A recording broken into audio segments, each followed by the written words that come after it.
नमस्ते दोस्तों। पिछले वीडियो में हमने महाजनपद काल को देखा था तथा उसके 16 महाजनपद को देखा। उसमें से हमने मगध के बारे में भी वहाँ थोड़ी जानकारी हासिल की। अब हम देखें कि मगध साम्राज्य का उत्कर्ष किस तरीके से हुआ और उसके प्रमुख वंश कौन कौन से थे। तो सर्वप्रथम देखते हैं उसके प्रमुख वंश। तो पहला है बृहद्रथ, फिर है हर्यक वंश, फिर है शिशुनाग वंश और फिर है नंद वंश। ये क्रमानुसार वंश है जो मगध पर शासन करते हैं।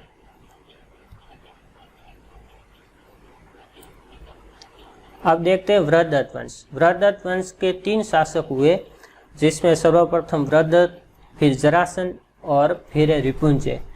बृहद्रथ वंश के बारे में हमें जानकारी पुराण से हासिल होती है और इसके जो शासक हुए उनकी कोई ऐतिहासिक तथ्य हमें कोई तथ्य प्राप्त नहीं होते हैं। इसलिए जो प्रथम ऐतिहासिक वंश हमें मिलता है वो हर्यक वंश मिलता है और उससे मगध की जो जानकारी है वो हमें प्राप्त होती है। तो देखते हैं हर्यक वंश। हर्यक वंश के 6 शासक हुए जो प्रमुख थे। पहले थे बिंबिसार, फिर अजातशत्रु, फिर उदयन, अनिरुद्ध, मोंडक और नागदर्शक। अब हम हर्यक वंश के जो शासक है उनके एक एक शासक को देखते हुए उनके जो प्रमुख तथ्य है उनको देखेंगे। सर्वप्रथम देखते हैं बिंबिसार। तो ये मगध का ज्ञात शासक है प्रथम।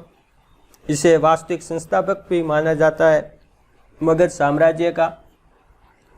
बिंबिसार ने अंग को जीता था और अंग का विलय मगध साम्राज्यवाद का पहला कदम था और मगध साम्राज्यवाद को मजबूत करने में उन्होंने अपनी वैवाहिक जो संबंधों की नीति थी उसके माध्यम से भी क्रियान्वित किया। सर्वप्रथम कौशल देश के राजा प्रसेनजीत की बहन कौशल देवी से उन्होंने विवाह किया और काशी को प्राप्त किया, काशी का राजस्व प्राप्त किया। उसके बाद लिच्छवी राजकुमारी से विवाह किया और पंजाब की राजकुमारी खेमा से विवाह किया। बिंबिसार ने गांधार के साथ भी अपने राजदूतों के माध्यम से संबंध बनाए और इसके अलावा सिंध रोरुक से भी उन्होंने अपने दूतों के माध्यम से संबंध बनाए। उन्होंने एक नई राजधानी राजगृह बनाई जो लिच्छवियों से सुरक्षा प्रदान करती थी। फिर बिंबिसार ने मगध के शासन की सुदृढ़ नींव रखी। इसके बाद बिंबिसार की हत्या करके अजातशत्रु शासक बनता है। अजातशत्रु का एक नाम कुनिक भी मिलता है और अजातशत्रु ने वज्जीसंघ व काशी का विलय मगध में किया। इनका एक मंत्री था अजातशत्रु का वशस का।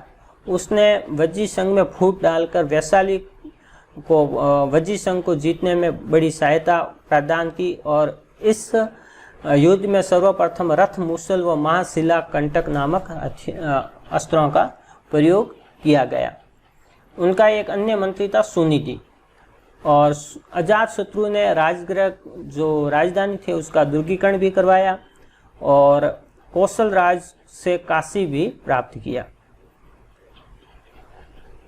अजातशत्रु के समय सर्वप्रथम बौद्ध संगति का आयोजन होता है और अजातशत्रु के समय ही बुद्ध को निर्वाण प्राप्त होता है। तो बुद्ध के निर्वाण के समय मगध का शासक था वो अजातशत्रु था। फिर अजातशत्रु की हत्या कर उनका पुत्र उदयन शासक बनता है और उदयन ने राजगृह के स्थान पाटलिपुत्र को राजधानी बनाया।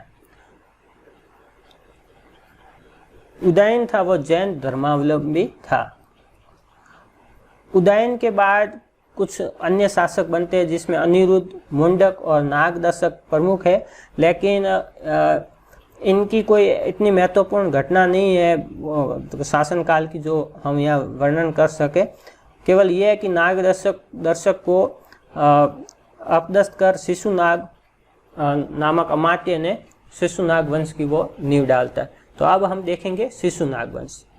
शिशुनाग वंश के 2 महत्वपूर्ण शासक हुए, शिशुनाग और कालाशोक। तो अब हम देखते हैं शिशुनाग वंश का शिशुनाग।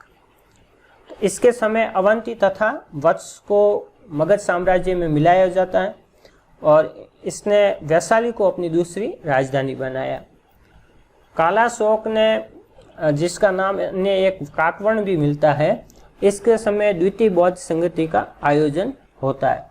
और जो शिशुनाग वंश है उसका अंतिम शासक है वो नंदीवर्धन है। फिर आता है नंद वंश। नंद वंश की स्थापना महापद्मनंद ने की। इसका एक अन्य नाम उग्रसेन भी मिलता है। इसने एक राठ, एक छत्र जैसे उपाधियां धारण की और पुराणों में उसे सर्वशत्रांतक या भार्गव भी कहा गया है। हाथी गुफा अभिलेख के अनुसार कलिंग को जीता महापद्मनंद ने वहां नहर का निर्माण करवाया तथा जिनसेन की प्रतिमा को उठाकर उसने मगध ले गए थे। फिर महापद्मनंद के बाद आता है धनानंद।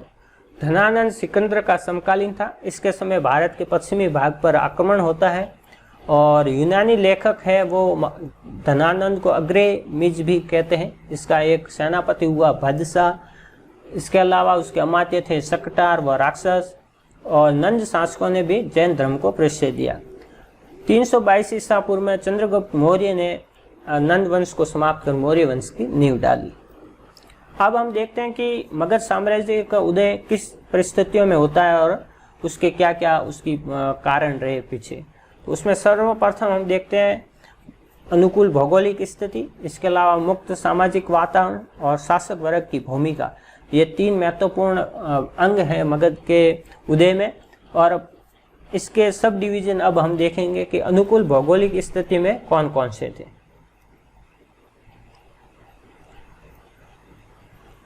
अनुकूल भौगोलिक स्थिति में सर्वप्रथम है प्राकृतिक संसाधन, फिर दूसरे नंबर है नदी मार्ग, तीसरे नंबर है मानव संसाधन। प्राकृतिक संसाधन में हम देखते हैं कि मगध है वो गंगा का मैदान है उसके मध्य भाग में स्थित है। इसके अलावा सोन और गंडक नदियां भी मगध साम्राज्य में आकर मिलती हैं। उसके फलस्वरूप यहाँ जलोढ़ मिट्टी की पर्याप्त मात्रा में उपलब्धता थी, जिसके फलस्वरूप भूमि की उर्वरता ने कृषि अधिशेष में महत्वपूर्ण योगदान निभाया। और खनिज संसाधन भी यहाँ अच्छी मात्रा में थे, जिसमें लौह सर्वप्रमुख है। लौह के कारण कृषि यंत्र और सेना के लिए औजारों का निर्माण हुआ। फिर वन भी यहाँ थे, जंगल भी था। वन और जंगल के फलस्वरूप यहाँ हाथियों की प्राप्ति हुई।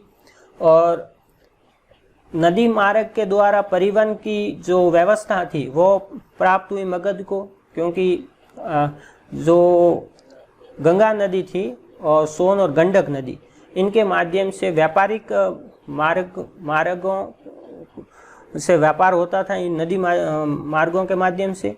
और ये जो नदियां थी ये पाटलिपुत्र और राजगृह जैसी राजधानियों को सुरक्षा भी प्रदान करती थी। मानव संसाधन में हम देखते हैं कि कृषि अधिशेष के कारण श्रम की उपलब्धता हो सकी और इसमें फिर जनसंख्या वृद्धि हुई और जनसंख्या वृद्धि ने फिर कृषि कार्य, शिल्प निर्माण, सेना और व्यापार में अपना महत्वपूर्ण योगदान दिया, जिसके फलस्वरूप मगध साम्राज्य एक सुदृढ़ साम्राज्य के रूप में विकसित होता है। तो ये अनुकूल भौगोलिक स्थिति में हमने 3 पॉइंट देखे। अब हम देखते हैं मुक्त सामाजिक वातावरण। तो मुक्त सामाजिक वातावरण में हम देखते हैं कि उत्तर वैदिक काल तक मगध साम्राज्य में आर्यकरण नहीं हुआ था, तो वहाँ अभी वर्ण भेद या वर्ग भेद जैसी कोई बात नहीं थी। अभी लोगों में समानता के बिंदु पाए गए, समाज में स्थित थे। इसके अलावा बौद्ध व जैन संप्रदायों ने भी वर्ण व्यवस्था और कर्मकांड पर चोट की और समानता पर बल दिया, यह भी एक कारण था। फिर हम शासकों की भूमिका में देखते हैं कि किस तरीके से शासकों ने मगध को एक विस्तृत भौगोलिक क्षेत्र में बदला। तो बिंबिसार को हम देखते हैं। बिंबिसार की त्रिसूत्रीय नीति है। प्रथम है युद्ध या विजय की नीति, जिसमें अंक का विलय है और अंक के विलय से लोह युक्त क्षेत्र भी मगध को प्राप्त हुआ। फिर दूसरा है मैत्री या कूटनीतिक संबंधों की नीति, इससे अवंती के साथ हम देखते हैं। उसके अलावा गांधार के साथ देखते हैं। फिर वैवाहिक संबंधों की नीति में हम देखते हैं कि किस तरीके से विवाह करके भी मगध को लाभ प्राप्त हुआ। जैसे कौशल से विवाह करके काशी को प्राप्त किया और कौशल और वत्स के भी अच्छे संबंध थे, जिसके फलस्वरूप मगध को इससे लाभ हुआ। इसके अलावा लिच्छवी से वैवाहिक संबंध स्थापित करके मगध की उत्तरी सीमा को सुरक्षित किया। फिर हम देखते हैं कि अजातशत्रु ने भी काशी और वज्जी का विलय मगध में किया। शिशुनाग ने अवंती का विलय किया। महापद्मनंद ने कलिंग का विलय करके मगध को समुद्र का क्षेत्र प्राप्त करवाया, जिसके फलस्वरूप व्यापारिक लाभ भी मगध को मिला। तो ये थी शासकों की भूमिका। तो इस प्रकार से हम देखते हैं कि मगध साम्राज्य के कौन कौन से वंश शासन करते हैं, फिर उसका उत्कर्ष कैसे होता है। इसके बाद हम देखेंगे मौर्य वंश। तो मौर्य वंश में हम देखेंगे कि मगध साम्राज्य अपनी पराकाष्ठा पर पहुंच जाता है। थैंक यू, धन्यवाद।